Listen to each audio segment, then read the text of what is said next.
안녕하세요. 저는 서울에 혼자 살고 있는 돌싱 30대 남자입니다. 여러분들에게는 첫사랑의 기억이 어떻게 남아있나요? 다시 생각해도 설레고 아련하고 그리운 기억으로 남아 있으신가요? 남자는 생각만 해도 설레는 첫사랑을 죽을 때까지 못 잊는다고 하던데 저는 다른 의미로 첫사랑을 죽을 때까지 못 잊을 것 같아요. 어쩌다 제 첫사랑의 기억이 이렇게 바뀌게 되었는지 지금부터 이야기를 풀어볼게요. 저는 고등학생 때 같은 반이었던 아내를 보고 첫눈에 반해 짝사랑을 해왔었어요. 가슴 간질간질거리는 저의 첫사랑이 그렇게 시작된 것이죠. 아내는 미모가 뛰어나서 전교생에게 정말 인기가 많았어요. 여자들은 아내가 쓰는 물건들을 따라 샀었고 학교에서 인기 좀 있다는 잘생긴 애들도 아내의 뒤를 졸졸 따라다녔었어요. 하지만 저는 잘생긴 것도 아니고 그렇다고 날씬한 것도 아니라서 뒤에서만 아내를 봤었어요. 정말 평균 이하의 외모에 살집도 있는 편이라 제가 봐도 너무 별로더라고요. 늘 그렇게 뒤에서 아내를 지켜보다가 아내가 가는 대학에도 따라 들어가게 됐어요. 아무리 그래도 그 정도까지 하냐고 말하시겠지만 저는 그만큼 아내를 무척이나 좋아했었거든요. 제 세상은 아내에 의해 흘러간다고 볼 수 있었어요. 그렇게 대학을 가서도 혼자 속으로만 좋아하다가 대학 졸업할 때쯤 제가 용기를 내서 아내에게 고백을 했어요.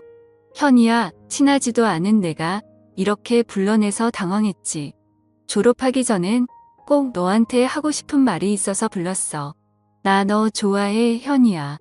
나도 알고 있었어. 고등학생 때부터 뒤에서 계속 나만 보던데 어떻게 몰라? 다른 애들은 나랑 얘기 못해서 안달이었는데 넌 끝까지 쳐다만 보더라. 아, 알고 있었어? 다른 애들은 다 잘생기고 이쁜데 난 너무 못생겼잖아. 그래서 너한테 말을 걸 용기가 없어서 그냥 뒤에서 쳐다만 봤어. 차라리 말을 걸지 그랬어. 뒤에서 쳐다만 보면 얼마나 무서운 줄 아니? 장난이야.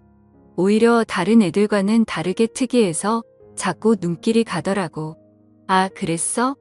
그럼 계속 특이한 애로 남게 오늘도 말 걸지 말 걸 그랬나? 나 근데 정말 너 좋아해.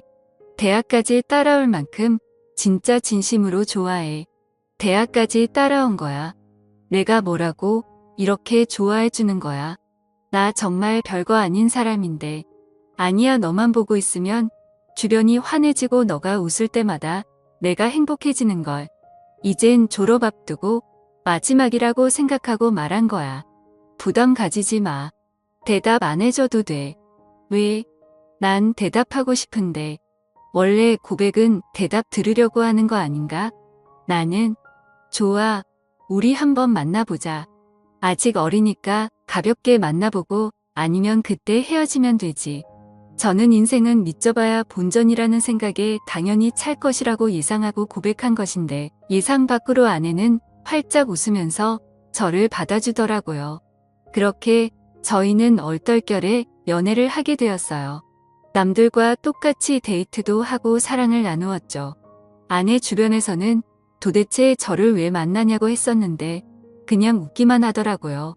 저는 육아 뭐든 지금 아내와 사귀고 있다는 자체가 행복해서 아무런 상관이 없었어요.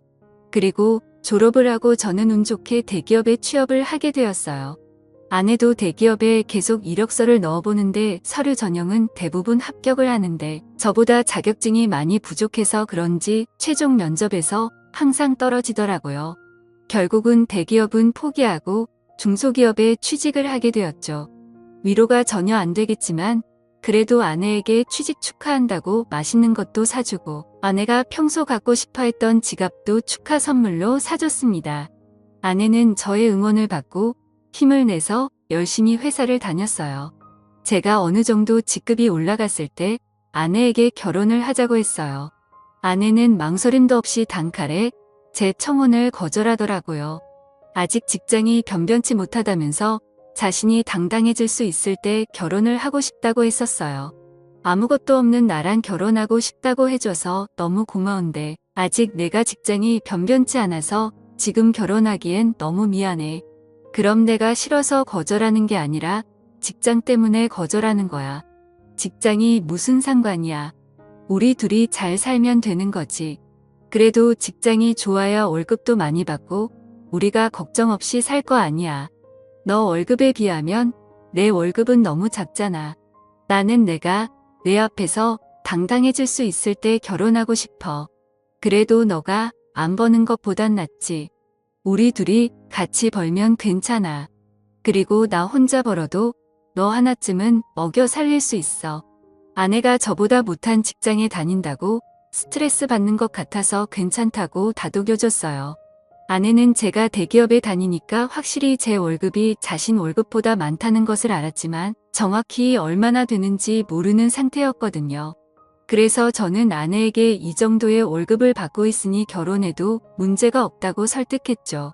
제가 자신보다 2배 넘게 받는다는 것을 듣고 놀라더니 고민을 하는 것 같더라고요.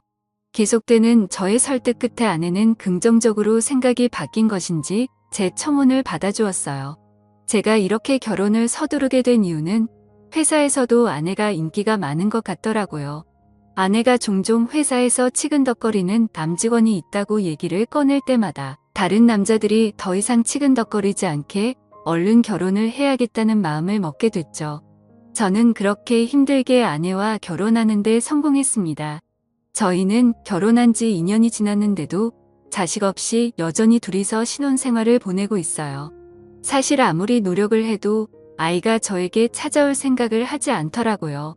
아내와 저는 아직 젊으니까 조급해하지 말고 아이가 찾아올 때까지 천천히 기다려보기로 했어요. 그러다 결혼 3년 차가 되었을 때 아내가 임신을 했더라고요. 저희 부모님은 아들이든 딸이든 상관없다며 너무 수고했다고 고맙다면서 아내의 손을 꼭 잡고 오셨어요. 아내도 어머니의 눈물을 보고선 살짝 눈가에 눈물이 고였더라고요. 며느리 아끼는 시부모님 덕분에 낙동강 오래할 신세가 된 저만 힘들어졌었어요. 아내 회사가 중소기업이어도 설립자가 여성분이어서 그런지 복지가 대기업 못지않게 좋더라고요. 아내는 일을 하면 스트레스 받을까봐 아이를 위해 휴직을 하고 집에서 쉬고 있었어요. 혹시나 쉬면서 집안일이라도 할까 어머니께서 집에 오셔서 아내 대신 집안일을 다 해놓고 가시더라고요. 저도 퇴근하고 오면 어머니의 잔소리를 듣고 아내의 시중을 들기 시작했고요. 아내 시중을 들면서도 저는 태어날 아이 생각에 하나도 힘들지 않았고 행복했어요. 저희는 아들, 딸 구애받지 않으려고 병원에 검진을 가도 성별을 알려고 하지 않았어요. 출산하고 아이를 보러 신생아실에 갔는데 아내를 아주 쏙 빼닮은 귀여운 딸이더라고요. 엄마를 닮아서 그런지 아이의 얼굴이 벌써 완성형이라고 호들갑 떨었다가 아내한테 주책이라면서 벌써 딸바보 됐냐고 등짝 한 대 맞았네요. 아내 손이 매운 편인데 저는 그날 아무리 맞아도 아프지가 않고 오히려 간지러웠어요. 이래서 다들 딸 낳으면 딸바보가 되는 건가 보다 싶더라고요. 딸이 태어난 지 이제 1년이 넘어가기 시작했을 때 저는 집 앞에서 충격적인 장면을 목격하게 됐습니다. 제가 직급이 올라가면서 회의다 뭐다 여기저기 불려다니다 보니 정시 퇴근하는 아내가 항상 저보다 먼저 집에 와 있었어요. 그런데 제가 몸이 안 좋은 것 같아서 회의에 참석하지 못하고 집에 바로 온 적이 있었어요. 차를 주차하고 내리려고 가방을 챙기는데 어떤 차에서 내리는 아내가 보이더라고요. 아내는 운전면허가 없어서 항상 제가 데려다 주거나 대중교통을 이용해서 출퇴근을 했었거든요. 저는 처음엔 동료가 데려다 준 거라고 생각하고 신경을 쓰지 않으려고 했었어요. 그런데 아내가 집에 들어가려고 할 때 남자가 차에서 내리더니 아쉽다는 듯 아내의 손을 잡더라고요. 저는 내리려고 손잡이에 올린 손을 떼고 그 모습을 어처구니 없이 쳐다보고 있었어요. 아내는 남자를 보면서 웃고 있고 남자는 잡은 손을 앙탈 부리듯이 흔들고 난리도 아니더라고요.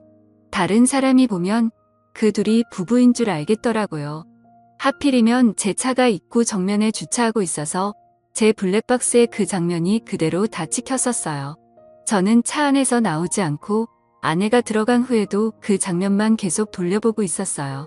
잘못 생각한 거라고 현실을 부정하려 했지만 보면 볼수록 외도가 맞는 것 같아서 화가 나더라고요. 더 확실한 증거를 잡아야겠다는 생각에 저는 집으로 바로 들어가지 않았어요. 차 안에서 쉬다가 원래 제가 퇴근하던 시간에 맞춰서 집에 들어갔죠. 아내가 웃으면서 저한테 왔냐고 말하는데 온몸에 소름이 돋았어요. 저는 아무것도 못 본 사람 마냥 아내에게 평소와 다를 것 없이 똑같이 대했었어요. 아내가 음식을 하는 동안 혹시나 다른 증거들이 나오지 않을까 싶어서 아까 아내가 입고 있었던 코트를 뒤졌는데 아무것도 나오지가 않더라고요. 저는 아내가 잘 때 휴대폰을 몰래 확인해 보기로 마음먹었습니다. 아내가 먼저 잠든 것을 확인하고 휴대폰을 들고 조용히 거실로 나왔어요. 잠금이 걸려 있었는데 비밀번호가 딸 생일이더라고요. 저는 고민할 것도 없이 제일 먼저 카카오톡을 들어가 보았어요. 전부 회사 직원들과의 단톡이나 제가 알고 있는 고등학교 친구들과의 단톡이었는데 유일하게 한 사람만 개인톡을 하고 있더라고요. 저장명도 심상치 않은 게 제 직감으로는 이 사람이 아까 아내를 데려다 준 사람이라고 생각했죠. 개인톡을 들어가 보니 역시나 제 예감이 딱 들어맞았더라고요. 아내가 저랑 연애했을 때보다 그 사람이랑 더 달달하게 카카오톡을 주고받았어요. 그런데 두 사람이 사귄 지가 꽤나 오래된 사이였던 것 같았어요. 같이 데이트하면서 찍은 음식 사진에 남자가 살짝 걸려있는 사진들과 대놓고 찍은 커플 사진들도 있길래 모조리 제 휴대폰으로 옮겨 놓았어요. 그리고 다음 날 아침밥을 먹으면서 아무렇지 않은 표정으로 평소 대화하듯 아내에게 이혼 서류를 준비하라고 했어요. 아내는 잘못 들은 건가 싶은 표정으로 갑자기 무슨 소리냐고 하더라고요. 저는 아무 말하지 않고 커플 사진을 아내의 폰으로 전송했어요. 방금 내가 당신한테 사진을 하나 보냈는데 그게 우리 이혼 사유야. 그러니까 군말 없이 퇴근하면 이혼 서류 준비하고 당신 짐 싸놓고 있어. 여보, 내가 미안해. 다신 안 그럴게. 잘못했어. 내가 당장 그 남자 정리할게. 우리 딸을 봐서라도 이혼만은 안 돼. 엄마는 아빠 없는 애로 키울 수 없잖아. 안 그래? 그걸 아는 사람이 남편 두고 이렇게 딴 남자를 만나고 있었던 거야. 저번에 친구랑 저녁 먹고 온다고 했던 날도 그 남자랑 먹었더라. 그땐 정말 아무 사이 아니었어. 그날은 둘 다 상사한테 엄청 혼나고 퇴사 고민할 만큼 힘들길래 같이 저녁 먹으면서 하주연하고 헤어진 게 다야. 진짜야. 거짓말 치지 마. 내가 그 전 대화까지 안 봤을 것 같아? 내가 사진만 대충 본 줄 아는 거냐고. 대화 내용까지 다 봤는데 왜 거짓말 치는 거야? 나도 모르겠어. 이렇게 거짓말해서라도 당신 잡고 싶었나 봐. 내가 잘못했어. 나를 욕해도 좋아. 그런데 이혼만은 절대 안 돼, 여보. 그래? 그럼 지금 그놈이랑 당장 헤어져. 그렇지 않으면 난 무슨 짓 할지 몰라. 당신 회사에 불륜 증거 다 뿌리고 이혼할 수도 있어. 아내는 회사에 불륜 사실을 알리겠다고 하니 당장 그 남자에게 전화해서 이별을 통보하더라고요. 그리고 며칠 뒤 아내한테 들은 얘기인데 아내와 헤어지고 그 남자는 이직을 했다더라고요. 아내로 이직했는지는 모르고 남자가 휴대폰 번호를 바꿔버려서 만약에 다시 만나고 싶다고 한들 만날 수 없는 상황이라고 확실히 관계가 끝났다는 것을 말해줬어요. 저는 제가 있는 앞에서 이별을 통보했던 아내라 저 말을 의심조차 하지 않고 믿었던 것 같아요. 조금이라도 의심해보고 제가 직접 알아봤어야 할 내용이었는데 말이에요. 그리고 저희는 다시 예전 신혼 때처럼 관계 회복에 성공했어요. 아내가 미안했는지 그 사건 이후로 제게 과하다시피 너무 잘해주더라고요. 그 행동도 의심해 봤어야 했는데 말이에요. 그 사이에 귀여운 딸이 저희에게 한 번 더 찾아왔어요. 이번에도 아내를 쏙 빼닮아 너무 이쁘더라고요. 어쩜 두 딸 모두 좋은 유전자만 받고 태어난 건지 눈에 넣어도 안 아플 지경이었어요. 제가 한동안 딸 보는 재미가 얼마나 쏠쏠했는지 몰라요. 주위 사람들한테 요즘 딸 보는 맛에 산다고 말하고 다닐 정도였어요. 요즘은 아들보다 딸이 더 좋다고 하던데 딸들을 보고 있으니 왜 그런 말을 하는지 알 것 같았어요. 어찌나 애교도 많고 저를 보고 방긋방긋 잘 웃던지 나중에 커서 딸이 결혼한다고 하면 정말 대성통곡할 것 같았어요. 저는 영원히 제 딸들을 옆에 끼고 살 수 있을 줄만 알았어요. 그날만 아니었다면 말이죠. 제가 중요한 프로젝트를 맡고 있어서 잠을 제대로 못 잔 적이 있었어요. 평일엔 프로젝트 때문에 주말엔 딸들 보느라 피로가 누적이 되었던지 그날은 정말 낮잠을 안 자면 제가 과로사할 수도 있겠다는 생각이 들더라고요. 웬만하면 아이들을 봐주려고 했는데 도저히 못 버티겠어서 정말 오랜만에 주말에 잠시 낮잠을 잤었어요. 그러다 중간에 목이 너무 말라서 잠에서 깨버렸어요. 거실에서 아내가 통화를 하는지 문틈 사이로 아내 목소리가 어렴풋이 들리더라고요. 스피커폰으로 해놓은 건지 간간히 다른 사람 목소리도 들렸었어요. 저는 목이 말라서 아플 지경이길래 물을 마시려고 손잡이에 손을 올렸는데 아내가 하는 말에 문을 열지 못하고 그 자리에서 굳어버렸어요. 오늘 남편 얼굴 보는데 날이 가면 갈수록 더 못생겨지더라. 살만 디룩디룩 쪄서 진짜 얼굴 맞대고 밥 먹기 힘들어. 같은 공간에 있기도 싫어. 그러니까 내가 계속 이혼하라고 했잖아. 언제 이혼할 건데? 이대로 살 생각이야. 도대체 언제까지 이러고 있을 건데? 나 이제 당신 남편이 불쌍해 보일 지경이야. 아니 뭐 아직 애들도 어리고 내 월급으로 애들 키우는 건 힘들잖아. 그렇다고 당신 월급도 많은 게 아니니까 조금만 더 있다가 하려고. 이혼할 생각이 있긴 한 거야. 내가 봤을 땐 당신 남편이 가진 돈 때문에 이혼 안 할 것 같아. 말로만 이혼할 거라고 하고 계속 이런 식이면 나 당신 남편한테 다 말할 거야. 아, 좀 기다려보라고 했잖아. 왜 이렇게 보채는 거야? 매력 떨어지게. 우리 딸 부족함 없이 키워야 하지 않겠어? 그러니까 조금만 참아. 그건 그렇긴 한데 나도 애기들 보고 싶단 말이야. 맨날 사진으로만 보고 나도 실제로 애기들 알아보고 싶어. 근데 지금 자기 애도 아닌데 자기 애라고 믿고 저렇게 좋아 죽는 꼴이 너무 웃겨. 진짜 멍청한 거 아니야. 얼굴이 자기랑 너무 다르잖아. 당신 닮아서 얼마나 예쁜데 자기 애라고 믿지? 얼핏 들었을 때 대화 내용으로 아내가 상남이랑 통화하고 있었다는 걸 알아차렸어요. 얼굴 얘기하면서 제 험담을 할 때부터 저는 손을 뻗어서 화장대에 있던 제 폰을 들고 아내의 통화 내용을 녹음하기 시작했어요. 둘이서 오가는 대화들이 정말 갈수록 가관이더라고요. 제 험담은 그럴 수 있다고 생각했는데 이제껏 제 딸이라고 믿었던 애들이 알고 보니 제 딸이 아니라 상간남 딸이라고 하니까 너무 충격적이더라고요. 저는 들고 있던 폰을 바닥에 떨어뜨렸고 그 소리에 아내가 놀란 듯이 황급히 전화를 끊더니 방문을 열고 불을 켜더라고요. 불을 켜자마자 바로 앞에 서 있던 저를 발견하고 놀라서 소리를 질렀더라고요. 여보, 당신 언제부터 여기 있었어? 혹시 내가 통화하는 걸 들은 거야? 어디서부터 들었어? 다 들었어. 너 당장 내 집에서 나가. 더 이상 내 목소리 듣고 싶지 않으니까. 아무 말 하지 말고 지금 조용히 그대로 문 열고 나가. 여보, 이거 오해야. 내 말 좀 들어봐. 당신이 지금 어디서부터 뭘 들었든 다 오해야. 그러니까 이거 드라마 얘기야. 내가 요즘 보는 막장 드라마 있는데 그 얘기하는 거였어.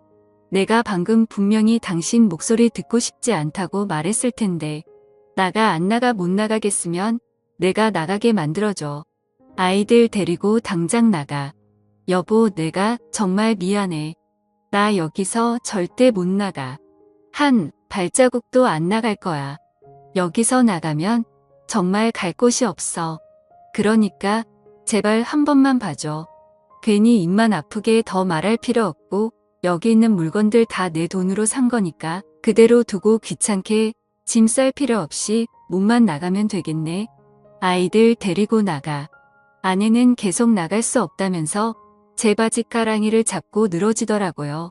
우리가 싸우는 소리에 놀란 애들도 울고 물고 난리가 났었어요.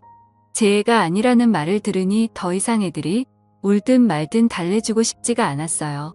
아이 용품은 우리 집에 둬봤자 필요가 없으니 대충 애들 집만 챙겨서 아내 손에 쥐어줬어요. 아내는 제가 쥐어진 가방을 던지고 못 간다면서 바닥에 들어 눕더라고요. 제가 경찰에 전화하는 신용을 하니 아이들을 데리고 나갔어요. 알고 보니 아내는 전에 저한테 들었던 그 상간남과 계속 만나고 있었더라고요. 저번에 헤어졌다는 말도 거짓말이었고 일찍을 했다는 말도 전부 거짓말이었어요. 그렇게 저를 속이고 둘은 뒤에서 만남을 이어갔던 거예요.